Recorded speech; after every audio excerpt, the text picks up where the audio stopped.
السلام علیکم ناظرین، اسلامک ڈسپلن میں خوش آمدید کہتے ہیں آپ کو۔ آج کا ہمارا سوال یہ ہے کہ کیا نبی کریم صلی اللہ علیہ وآلہ وسلم کے علاوہ کسی صحابی پر یا کسی ان کی بیویوں پر یا کسی دوسرے پر جو ہے وہ درود بھیج سکتے ہیں یا نہیں؟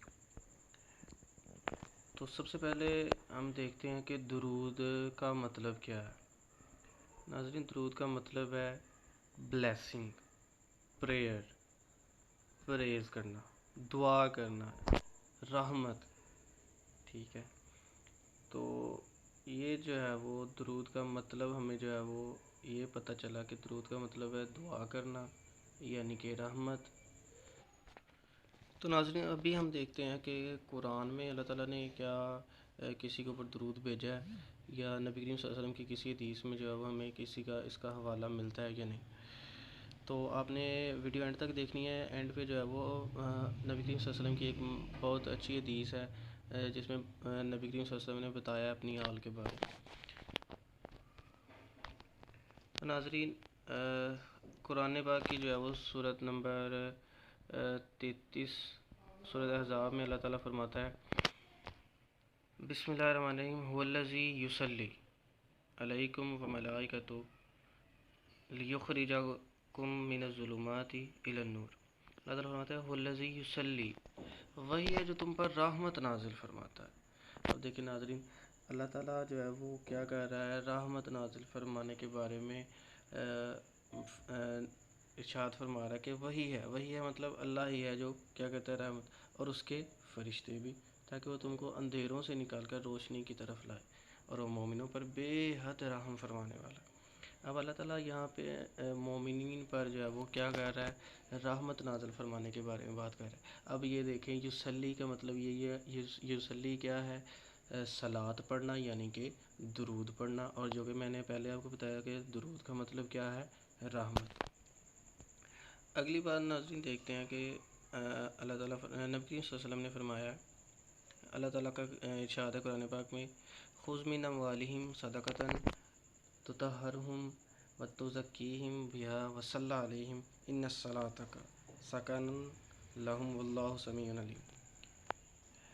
آپ ان کے اموال میں سے صدقہ زکوٰۃ وصول کیجئے کہ آپ اس صدقے کے باعث سے انہیں گناہوں سے پاک فرما دیں گے، اور انہیں ایمان و مال کی پاکیزگی سے برکت بخش دیں گے، اور ان کے حق میں دعا فرمائیں گے، بے شک اللہ آپ کی دعا ان کے لیے باعث تسکین ہے۔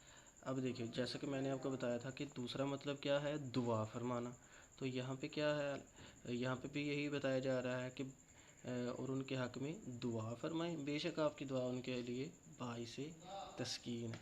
اب جب جو ہے وہ دعا کی جائے گی تو ان کی دعا کیا ہے، باعث تسکین ہے۔ اب ناظرین، حدیث مبارکہ میں دیکھ لیتے ہیں کہ کیا نبی کریم صلی اللہ علیہ وسلم نے اس کے بارے میں کیا حکم ارشاد فرمایا۔ امام بخاری علیہ رحمہ نے جو ہے وہ ترجمۃ الباب میں فرمایا کہ حل یصلی علی غیر نبی صلی اللہ علیہ وسلم، کہ نبی کریم صلی اللہ علیہ وسلم کے سوا دوسروں پر درود بھیج سکتے ہیں یا نہیں۔ تو پہلی یہ حدیث ہے، قال اللہم، جو پہلے حدیث آ رہی ہے، ان النبی اوفا قال کان اذا اتی رجل النبی صلی اللہ علیہ وآلہ وسلم بصدقته قال اللہم صلی علیہ فاتاہ ابیہ بصدقته فقال اللہم صلی علی آل ابی و اوفا۔ حضرت ابن ابی اوفا رضی اللہ تعالیٰ عنہ سے روایت ہے کہ جب کوئی شخص حضور نبی کریم صلی اللہ علیہ وسلم کی خدمت میں صدقہ لے کر حاضر ہوتا تو آپ صلی اللہ علیہ وسلم فرماتے، اے اللہ اس پر رحمت، صلاۃ یعنی کہ رحمت نازل فرما۔ میرے والد ماجد صدقہ ہدیہ لے کر حاضر ہوئے تو آپ صلی اللہ علیہ وسلم نے فرمایا، اے اللہ آل ابی و اوفا پر درود یعنی کہ رحمت بھیج۔ اب دیکھیں ناظرین، یہاں پہ ڈائریکٹ جو ہے وہ درود کے الفاظ ہیں، صلاۃ کے الفاظ ہیں، جیسے کہ میں نے بتایا تھا کہ درود کا مطلب، صلاۃ کا مطلب کیا ہے، رحمت۔ یہاں پہ نبی کریم صلی اللہ علیہ وسلم خود جو ہے اپنے صحابہ پر اور ان کے والدین پر کیا کر رہے ہیں جی، صلاۃ بھیج رہے ہیں، یعنی کہ رحمت کا سوال کر رہے ہیں اللہ سے کہ یا اللہ کہ تو ان پر اور ان کے والد پر کیا کر، رحمت یعنی کہ صلاۃ بھیج۔ اب یہ حوالہ بھی ہے نیچے۔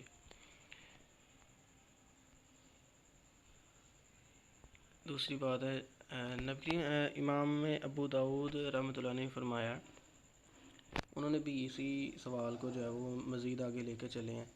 تو ترجمہ پڑھ لیتے ہیں۔ حضرت جابر بن عبداللہ رضی اللہ تعالیٰ عنہ سے روایت ہے کہ ایک عورت حضور نبی کریم صلی اللہ علیہ وسلم کی خدمت میں عرض گزار ہوئی کہ میرے لیے اور میرے خاوند کے لیے دعا فرمائے۔ تو حضور نبی کریم صلی اللہ علیہ وسلم نے فرمایا، اے اللہ تم پر اور اللہ تعالیٰ تم پر اور تمہارے خاوند پر صلات یعنی کہ رحمت نازل فرمائے۔ صلی علی وعلی زوجی، صلی علی صلات ہو تم پر، وعلی زوجی اور تمہارے خاوند پر۔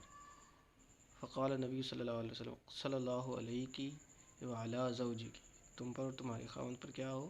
صلات یعنی اللہ رحمت نازل فرمائے۔ یہ نیچے حوالہ دیا گیا۔ لہذا یہ بات تو طے ہوئی کہ حضور نبی کریم صلی اللہ علیہ وسلم کے علاوہ کسی اور پر درود و سلام بھیج سکتے ہیں، لیکن ہمیں آقا علیہ السلام کے امتی ہونے کے ناطے کنجوسی سے کام نہیں لینا چاہیے، بلکہ آقا علیہ السلام صلی اللہ علیہ وسلم کے ساتھ پوری امت کے صالحین کو شامل کرنا چاہیے، تاکہ آپ صلی اللہ علیہ وسلم کے وسیلہ سے سب کو زیادہ سے زیادہ برکتیں حاصل ہوں۔ جیسا کہ ہم پڑھتے ہیں اللہم صلی علی سیدنا محمد وعلی آلہ وصحبہ وبارک وسلم۔ اس میں ہم وصحبہ کے ساتھ ازواجہ بھی کہہ سکتے ہیں، کیونکہ نبی کریم صلی اللہ علیہ وسلم کی بیویاں ہماری مائیں ہیں، تو ان کے اوپر بھی درود بھیج سکتے ہیں۔ اب نبی کریم صلی اللہ علیہ وسلم کی آل کے بارے میں جو سوال ہے، یعنی کہ جو بھی درود السلام بھیجیں ان میں جب ہم حضور نبی کریم صلی اللہ علیہ وسلم کی آل پر درود السلام بھیجیں گے تو آپ صلی اللہ علیہ وسلم کی آل میں امت کے سارے صالحین آ جائیں گے۔ اب جو ہے وہ کیسے آئیں گے، حدیث مبارکہ ملاحظہ فرما لیتے ہیں۔ حضرت انس رضی اللہ تعالیٰ عنہ سے روایت ہے کہ حضور صلی اللہ علیہ وسلم سے سوال کیا گیا، آل محمد کون ہے؟ تو آپ صلی اللہ علیہ وسلم نے فرمایا، میری امت کا ہر پرہیزگار آدمی، ہر پرہیزگار میری آل ہے۔ اب یہ نیچے جو ہے حوالہ جات دیے گئے ہیں۔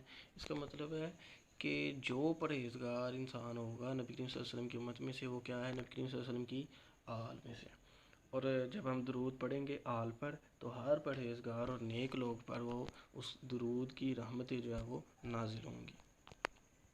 تو ناظرین، اس سے ہمیں پتہ چلا کہ نبی کریم صلی اللہ علیہ وسلم کی ذات کے علاوہ ہم صحابہ پر، ازواج پر اور آل پر جو ہے وہ درود بھیج سکتے ہیں۔